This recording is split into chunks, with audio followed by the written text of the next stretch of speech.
The GB News presenter who brought down his predecessor turned fire on Howard Davies this morning.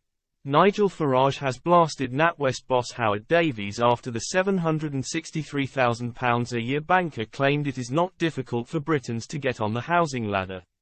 Speaking on BBC Radio 4's Today programme this morning, Mr. Davies told Emmanuel, "I don't think it's that difficult at the moment." The astonished BBC presenter had to ask whether Mr. Davies was calling in from overseas, given the current housing crisis in the UK.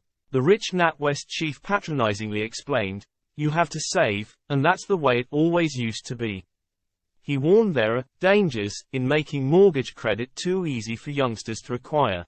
The claim sparked instant outrage, with Mr. Farage blasting Mr. Davies as a member of the entitled elite with no idea about NatWest's customers or the real world.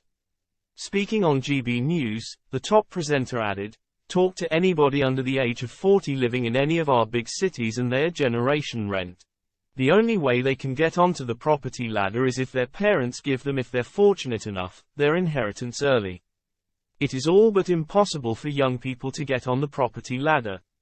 What it's done is destroyed the culture of thrift."